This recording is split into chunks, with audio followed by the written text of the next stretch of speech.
Welcome, everybody, back to the Out of Formation Podcast, episode 18. If you haven't already, if this is your first time visiting, make sure you guys like, follow, subscribe to the podcast on YouTube, on Facebook, on Instagram, on all podcast streaming platforms to get up to date information about when the new episodes are dropping and just clips, snippets, things like that. The Pretty much everything that's going on you're going to see on social media. Also follow on TikTok at Gibbs_T1Fit to see the videos I post about anything that's going around in the sports world. So today, got quite a bit to get into. We're talking about World Cup. We're talking about NBA free agency still. We're talking about the NBA Summer League. We're looking forward to the NFL season. So much to get into, so let's get into it. All right, so the 2026 World Cup is concluded, and Spain is taking home the World Cup this year. They defeated Argentina 1-0 in a very much highly contested game. It was very defensive. Spain didn't score until I believe the 110th, 116th minute. It's one of those. They didn't score until extra time, and so I was kind of shocked it was 0-0 for that long, given that Spain and Argentina have been pretty known for their scoring in the whole tournament. So, and then obviously, seeing the third place game between England and France go 6-4 in favor of England. That one was a goal fest. So, I mean, expecting the final to be somewhat similar. I didn't think that it was gonna be 6-4 quite as bit, but 1-0 in extra time. Spain wins it. Going into the game, I even posted on TikTok about how I thought that Argentina was going to take this one. Coming in, they were the defending champion, or the defending World Cup champions, having won the 2022 World Cup. But I thought that they were going to come in and let Spain kind of dictate the pace, kind of let them control everything, and then towards like the 80th, 85th minute, they were going to somehow click everything together and start scoring goals. And, how they did against Egypt. And then their last, I think it was against England, but yes, it was against England. They managed to figure it out and put it together in the last, 10 to 15 minutes of the game.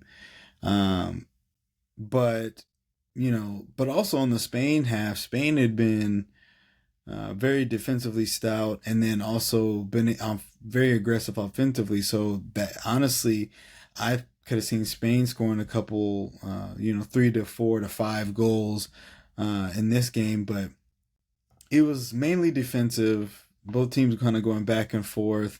I think the refs a lot of the time were just kind of letting the players play, because there were some calls I was kind of like, I feel like that they missed or they should have called, but it's the final, so they're obviously, you don't want, in any sort of championship round, you don't want the refs to kind of dictate the outcome of the game. So it doesn't matter what sport that is. So yeah, Spain is the World Cup champions.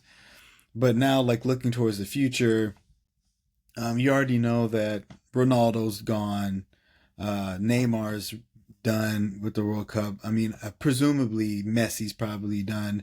He turned 39 during the tournament, so the next tournament wouldn't be until 2030. I mean, he'd be in his 40s by then. So you would like to think that this is likely his last World Cup, and he's not going to try to in another 4 years to compete, and especially since he's already won a World Cup, so it's not like he needs to mark that off of his bucket list. But you kind of think like you saw a lot of young talent in this World Cup. And I mean, I could see, the Jude Bellinghams of the world, the Yamals, who's 19, which is crazy. And then obviously, who I call the young goat, Mbappe in France. You could see those type of players kind of taking over the mantle, and then so realistically, it is about who's up next. So you see, Ronaldo, the GOAT conversation being between Ronaldo and Messi as of late, for at least the last decade, it's been who's better, Ronaldo or Messi. And so as both of those two legends wind their career down, it's like, okay, who's going to step up and try to become the next GOAT or the next greatest, soccer player? And so, I mean, like I said, it's so many to pick from. Like I said, I mean, my top three, I guess, in no particular order, would probably be Yamal, Mbappe, or Jude Bellingham, just because, Jude Bellingham plays in the Premier League, which, is considered one of the tops of the tops. And then, like I said, Yamal's already so good. I mean, at such a young age. Uh, and then, like I said, Mbappe has proven that he can perform at a high level. It's just now it's about maintaining that and just, stacking victories and championships pretty much after that. But um, no, this like, and I know I've spoken on this before. Like, I really enjoyed watching the World Cup. As somebody who's not considered a soccer fan, but just a sports fan in general, this was uh, a really entertaining World Cup. And it's not even just because like it was in North America, and so you saw a lot of the activity around the American cities and in Mexico and Canada, but this was a really entertaining World Cup, and I feel like there was a lot of viewership, even once the host countries were out of it. It still was so much like intrigue and storylines and things like that to follow. But I mean, also too, I mean, this is here in the States, at least, it's kind of a dead period sports wise, realistically, because, around the June, July time frame, I mean, the NBA's done for the most part. No hockey, no, I mean, baseball's getting into full swing, and that's pretty much the only thing that's really going on. I mean, you'll have, the US Open and golf and tennis kind of happening, but other than those like tournaments, it's kind of like, if you're thinking big four sports, hockey, basketball, football, baseball, baseball is the only one that's really um, in mid season. So to have the World Cup and to have it, in North America was such a big, distraction from, at least for those people in the United States, essentially, that really enjoy American football and basketball and hockey and just don't have that right now. Um, it was fantastic. Uh, and so, I mean, realistically, I hate that the World Cup's only every 4 years, but um, that I feel the same way about the Olympics, because whenever the Summer Olympics was happening, it was a great distraction as well. But back to the World Cup. Um, like I said, Spain coming up big, taking down the defending champions. Um, Moving forward, who knows what'll happen with, Argentina. I mean, like I said, the fact that they're not going to have Messi anymore, I think might have a negative effect on Argentina, just because Messi is such a big component for that team and has been for a while.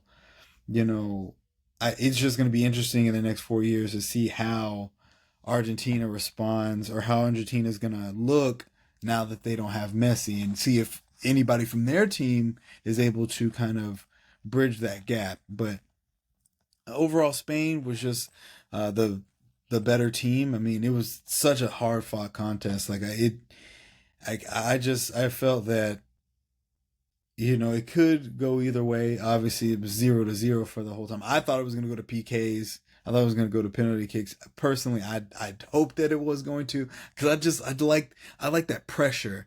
I like that it's just the goalie versus the kicker, and we're gonna see one on one who's gonna come out on top, and that personally I just like when it comes down to that. But yeah, congrats to Spain.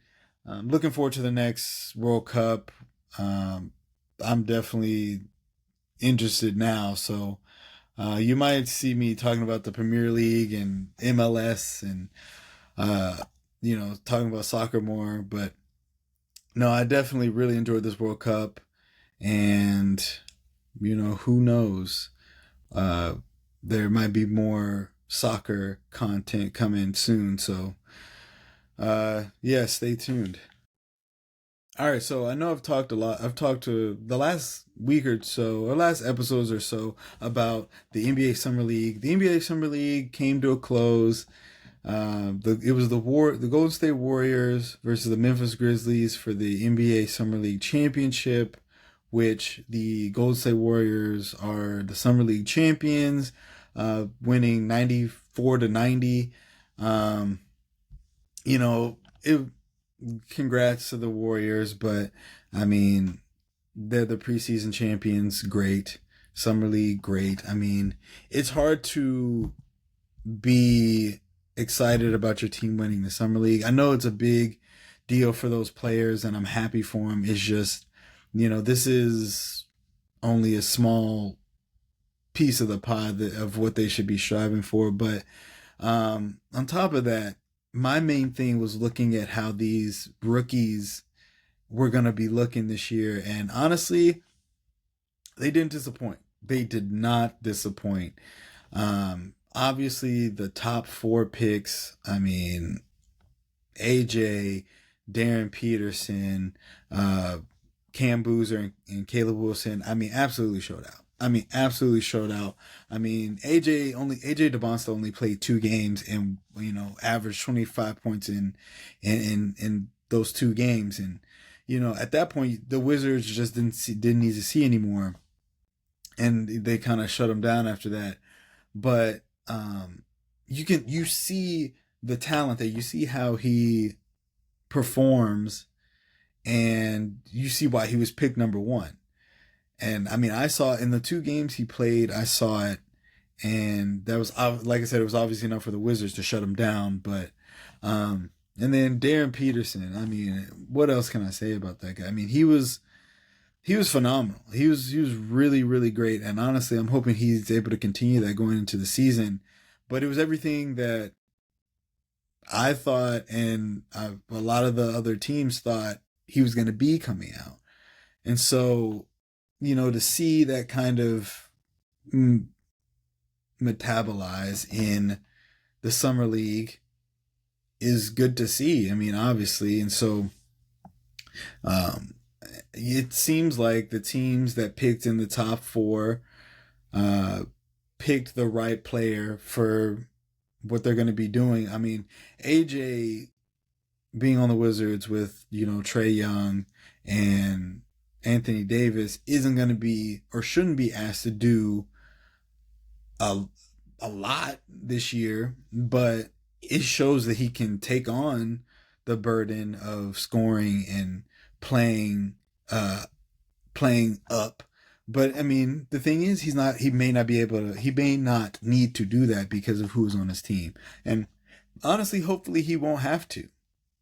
And so you look at Darren Peterson going to the Jazz, and you see like how like that was a perfect fit for them. He's gonna have to kind of create his own shot just by the nature of how the Jazz are constructed. But he obviously has help, scoring the basketball, so he's not gonna have to put up so many points.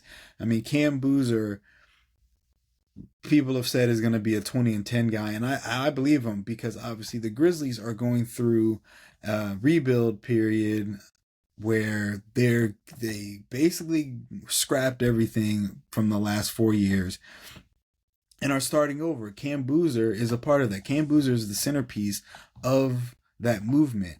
And having a guy that can get you 20 and 10, can get you 20 points, 10 rebounds as one of your main guys is something that you need to have if you're trying to rebuild.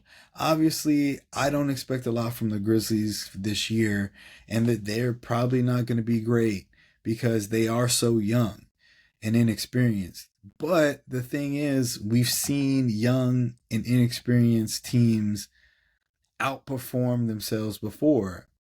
You can look at the finals. The Spurs, a team who had 60 losses last season, was a bottom team, and now they were just in the finals, and they had their team full of young, inexperienced players with one or two vets sprinkled in, and that's what I think of when I think of the Grizzlies. But I mean, right now, I think that they're still in their infancy. They're still trying to figure things out. And honestly, in the season, you're going to see that. You're going to see them have the highest of highs. They're going to have a lot of ups, but they're also going to have a lot of times where people are going to be baffled by what they're doing. They're going to go on losing streaks. They're gonna lose games that they should have won. They're gonna lose close games in heartbreaking fashion. They're gonna win games in thrilling fashion, and that's the type of season that I'm playing for them to have. It's a very up and down type of season because they're trying to find their footing. So Cam Boozer, perfect for that. As for the Bulls with Caleb Wilson, how that team is constructed with the new front office, the new coach, is a superstar, potential superstar. I mean, first game out, the guy scores 35 points. I mean, and one of the biggest knocks on him was that 3-point shot, him being able to shoot. And he went out in these summer league games and showed that he's working on that, which I think is a big part of his game, because if he can figure out consistently how to make that three, it's going to take him from a very, very good player to a great player, because he has the moves to get to the basket. He has the post game. He has the defense. He like I said, he can get to the basket. He has the defensive prowess that you need. He was just missing those outside shots. Like he was missing those consistent 3-point shots. Now, whenever the Bulls took him, I understood as, okay, I'm pretty sure they understood just as much as I did that he was going to be, that part was going to be a project. But much like the Grizzlies, it's going to be something to work on. It's going to be something that they're going to be focused on during the season while they're going through their ups and downs and trying to figure out what their team's going to look like moving throughout the season. And so for him to come out and show that he's been improving his 3-point shot is also, number one, very positive for the Bulls going forward. But also for his development, that could be fast tracked. The fact that I honestly think that the Spurs going from worst to first isn't going to be the anomaly that people think it is. I don't think that these teams are necessarily going to go from worst to first. They're definitely going to go from worst to lower level playoff team at the very least, or a top tier play-in team where they're battling for that spot, or battling for spots to get into the playoffs. But I just don't think that that whole Spurs, worst to first thing is going to be a complete outlier like some other sportscasters believe that it might be. So, those teams that were picking in the top four, I think, have the pieces. They're starting to formulate the pieces to kind of get the ball rolling, which is what you want to see from teams, because the NBA's obviously had problems with tanking, and the same teams kind of having the same spots, and you just kind of get stuck in repetitiveness. So this will be a refreshing take on the season because of how these bottom tier teams and how these players are coming in a little bit more ready. But there's also some hidden gems uh, in in this rookie class. So when I say hidden gems, I mean like Braden Burries specifically. He's probably been one of my favorite players to watch during the summer league was Braden Burries. Um, I mean, his game is just. I really think his game is going to translate over into the NBA season, and I'm interested to see how he turns out as a player. Just him and Cameron Carr is another one. I harped on him before and after the draft, and I just think that Cameron Carr and Braden Burrs are two players that I think that are kind of dark horse players to watch. I mean, obviously they're high draft picks in my opinion, and but they're definitely two players that I'm like I really think that they're gonna sneak into the rookie of the year conversations and at least be, first, second team all rookie this year, just because I just think both their games are going to be able to transfer, and depending on how their respective teams use them, and hopefully they'll use them properly, and they'll be able to fit into the system correctly. I think that have they're both talented enough to transfer over to the NBA and really be two surprise talents that take over the season. So I think they're going to come up and there's going to be moments, and you can mark my words when I say this, there's going to be moments where one or both of these players are going to have to make a tough shot or make a tough stop or have a difficult assignment defensively, and they're going to shine. And, sometimes you can see that early on in the summer league. Sometimes you start seeing that over the course of the season. Sometimes people get hurt, and, these players are going to have to jump in and take that spot and kind of, carry the load a little bit. But those are two players, Braden Burries, Cameron Carr, that are definitely my players to watch going into my rookies to watch going into the season. So honestly, remember this, come back to it. I'm telling you, when the season in full swing, you're gonna hear people talking about Braden Burries and Cameron Carr and how well they've adjusted to the NBA. So yeah, those are kind of my hidden gems that I think that they're gonna be. Don't be surprised if you hear about them, whispers about them in Rookie of the Year talks. All right, so it's mid-July. We're getting towards the end of July, and we're getting closer to the NFL preseason and the NFL season. And so I'm going to go ahead and kick off the look aheads to the NFL season. And I know we didn't get a chance to complete each division like we had planned to, but now that we're getting a lot closer to the season, you see the teams taking form. I want to get on to, breaking down each division and, my outlook for each division and just basically how each team is going to shake out.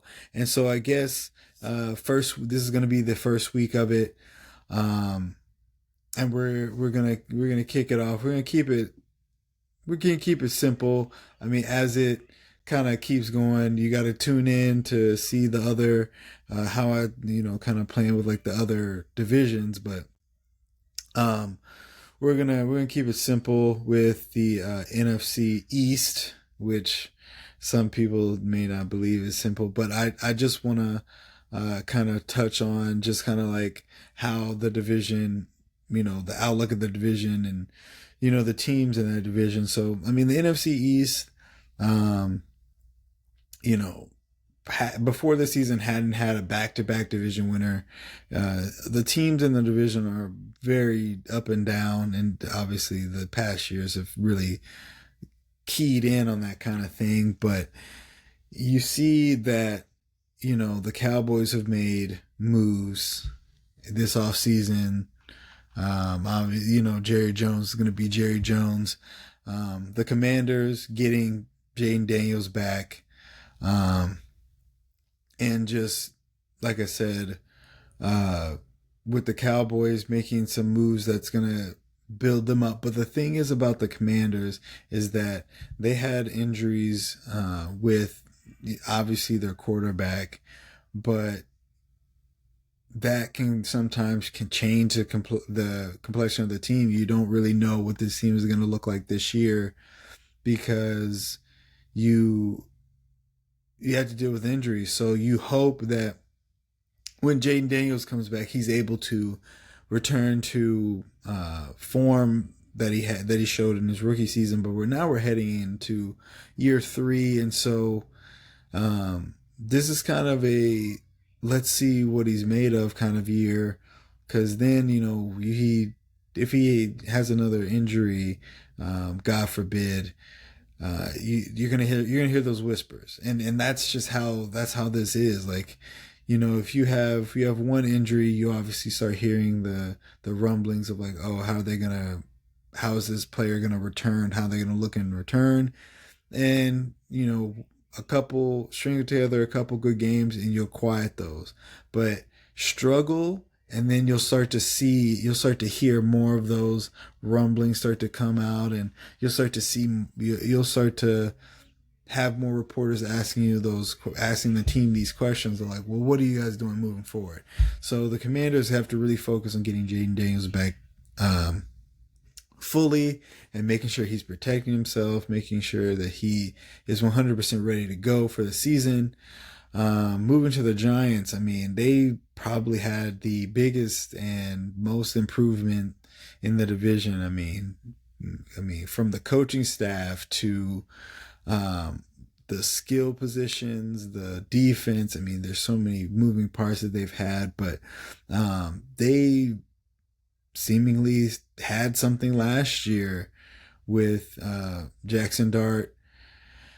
And they're looking to build on that, especially with the new coaching staff. So I just think that with the Giants, they really need to focus on finding themselves. And I know I talked about this with like the NBA, some of the NBA teams. They got to find their footing.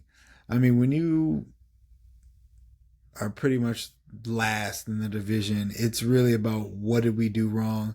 How do we improve? And now it's like, okay, what are we gonna look like going forward? So that's the kind of process I'm looking at for them. Is like, you had a rookie quarterback, you started him. You had a rookie running back, you started him. They played well when they were on the field. You had certain pieces that worked. You had some that didn't. You revamped a lot of things, and now it's seeing what it looks like put to action. And so even though I feel like the Giants are going to be good this year, I don't think they're going to be I don't think they're really going to be that good this year. But that's not what I'm looking for. I'm looking for improvement. And I know that, as somebody who is just providing commentary, you obviously want to see improvement. In the terms of like front office coaching and players, you're looking for wins. You're looking to stack wins instead of, just like improvement. Improvement means winning.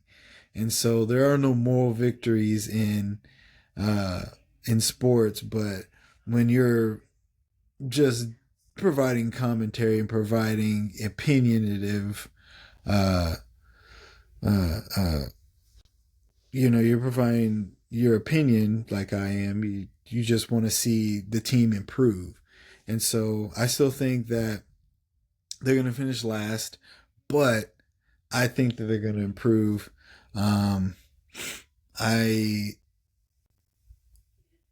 Moving to the Eagles, who obviously are now the AJ Brownless Eagles.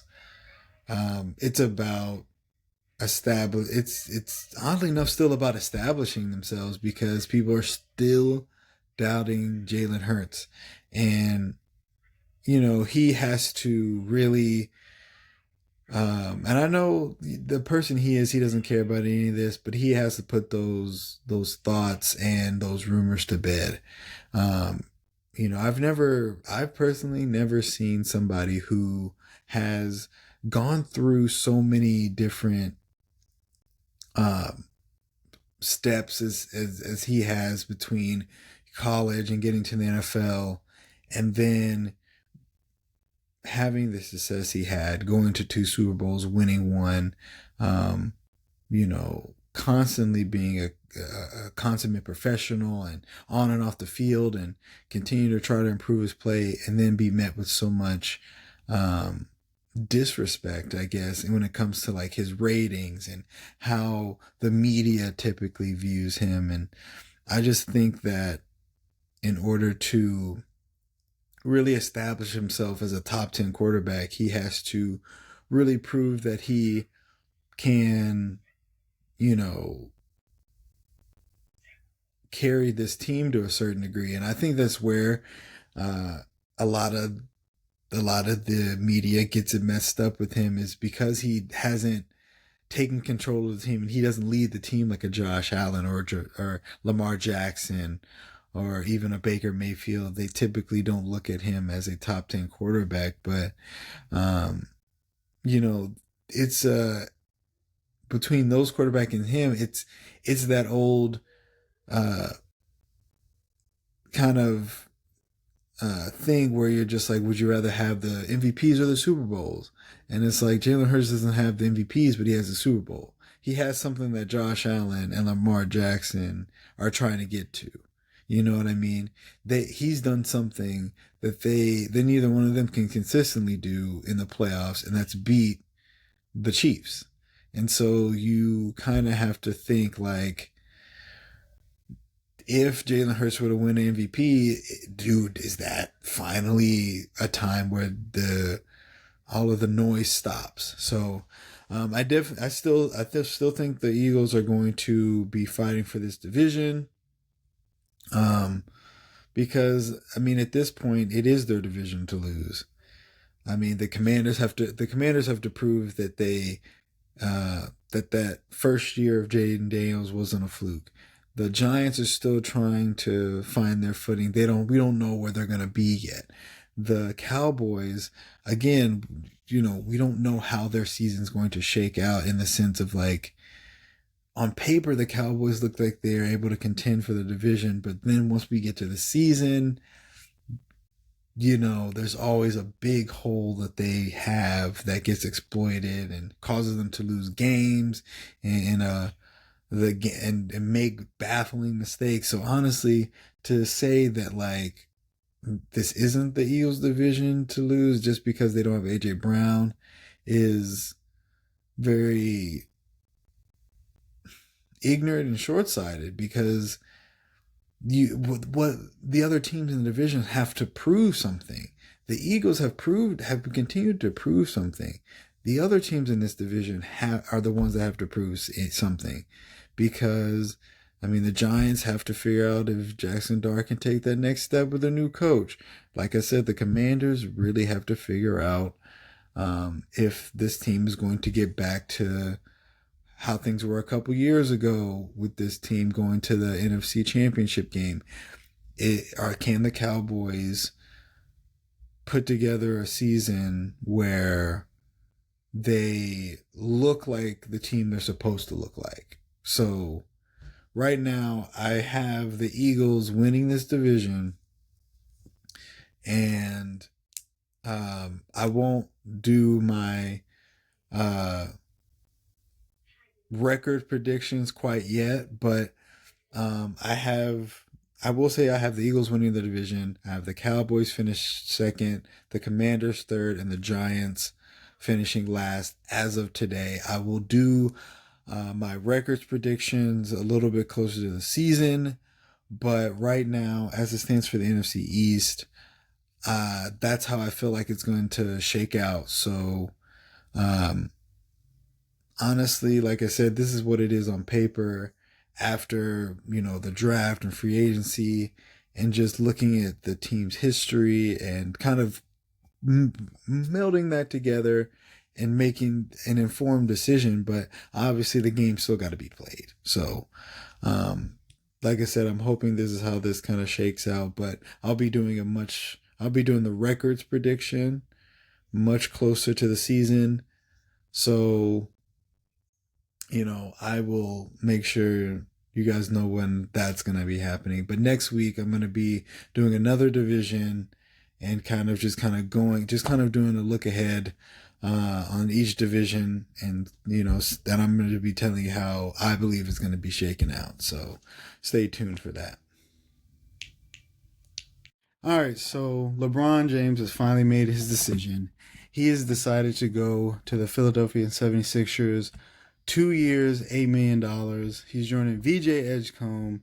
He's joining Joel Embiid and Tyrese Maxey and the newly acquired Jaylen Brown.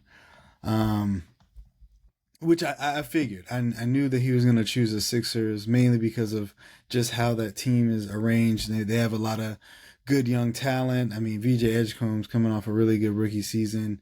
Tyrese Maxey is improving every year. I mean, Jaylen Brown is, I believe, in his peak.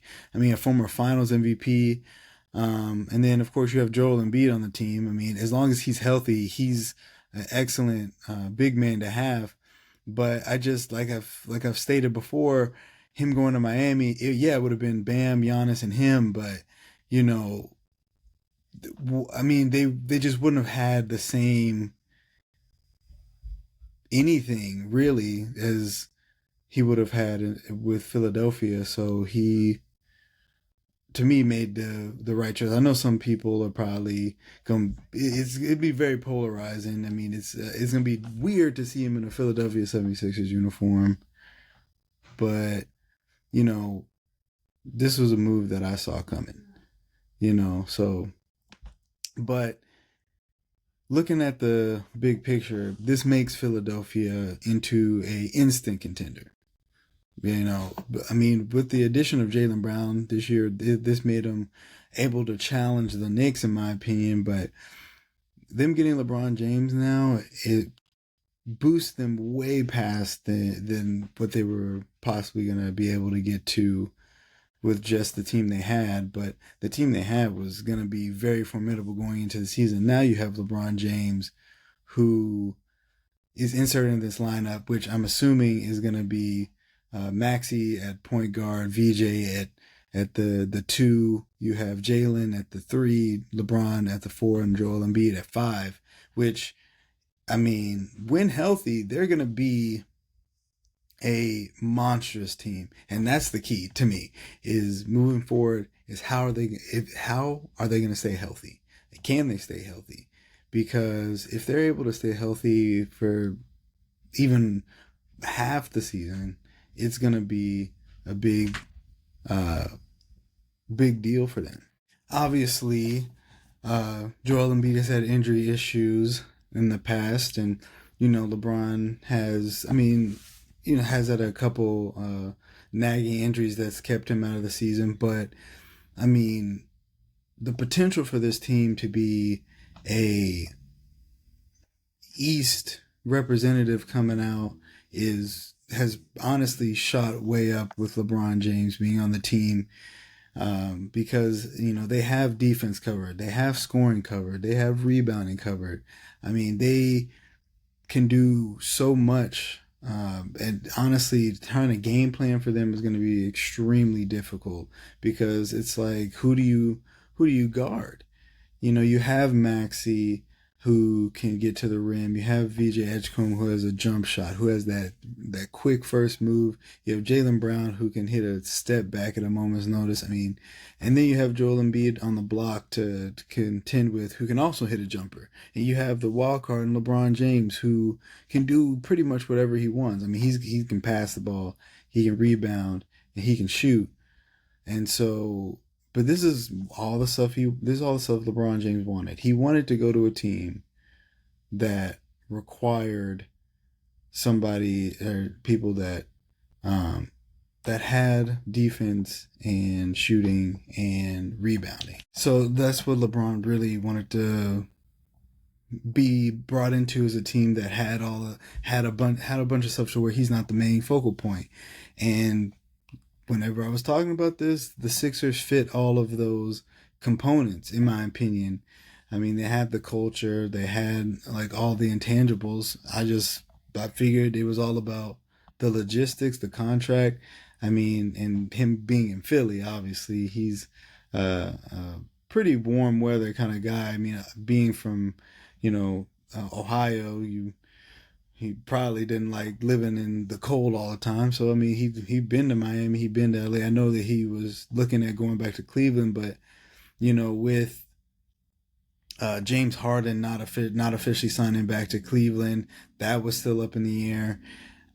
I just assumed that LeBron didn't want any questions. He didn't want to have to wonder who his teammates were going to be.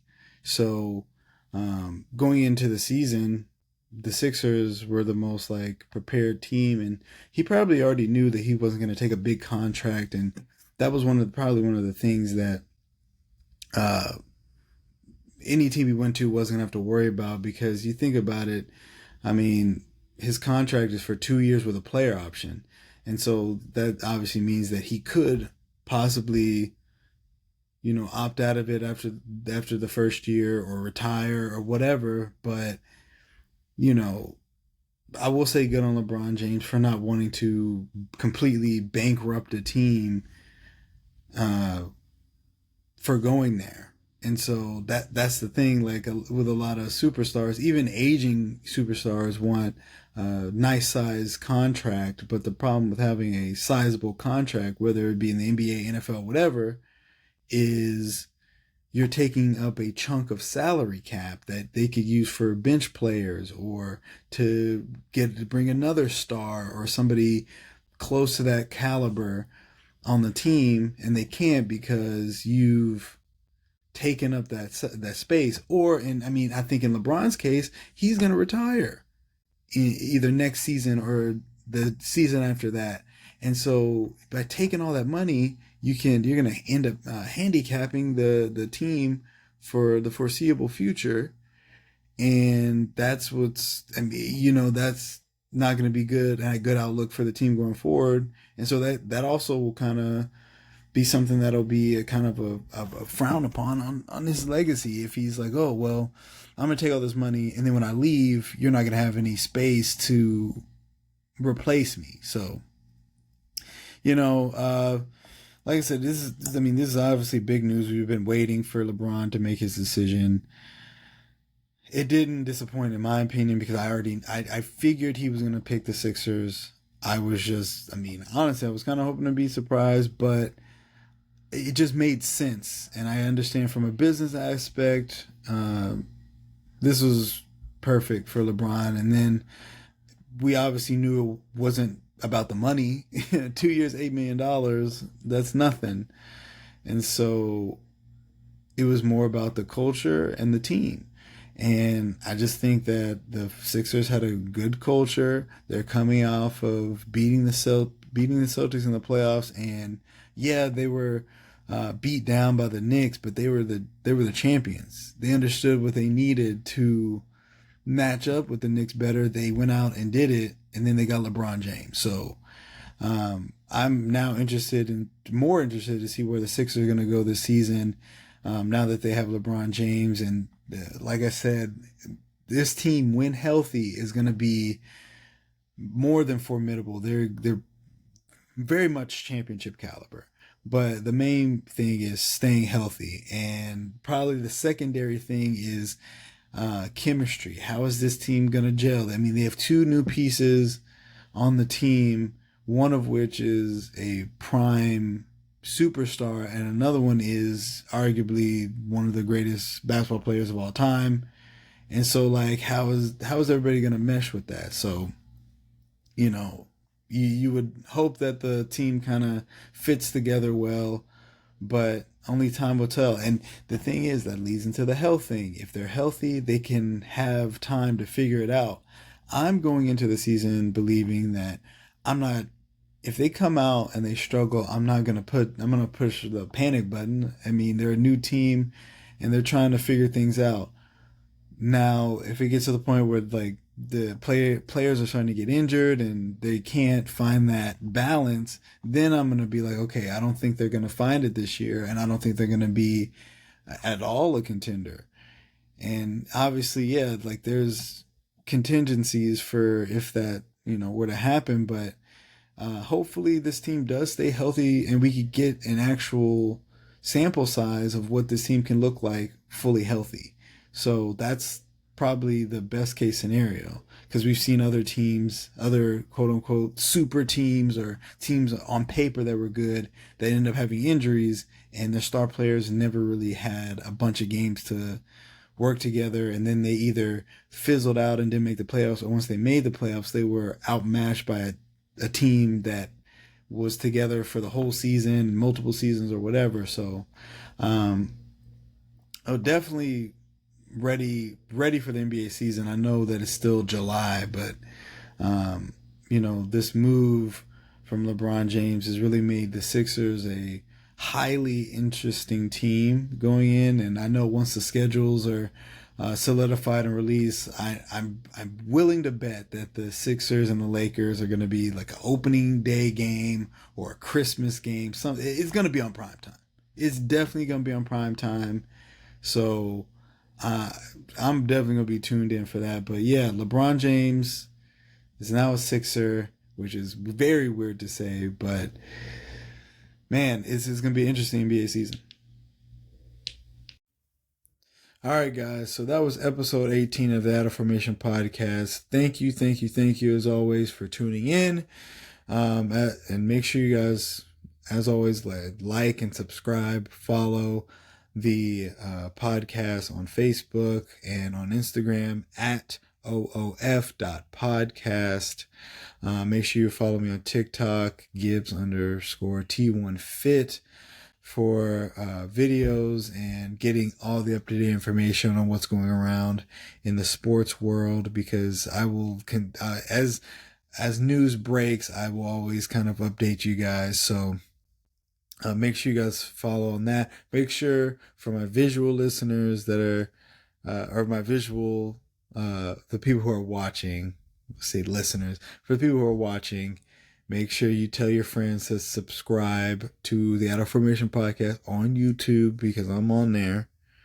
For my audio listeners, make sure you tell your friends, your family, your enemies, everybody you come in contact with. That weird guy on the train, make sure you tell him to like and subscribe on all podcasting platforms. Talking about Spotify, talking about Amazon, talking about Apple, all of them. Even the ones you may have even heard of yet, I'm on there. So, but as always, God bless you guys. Thank you guys for tuning in, and I'll catch you next time for episode 19.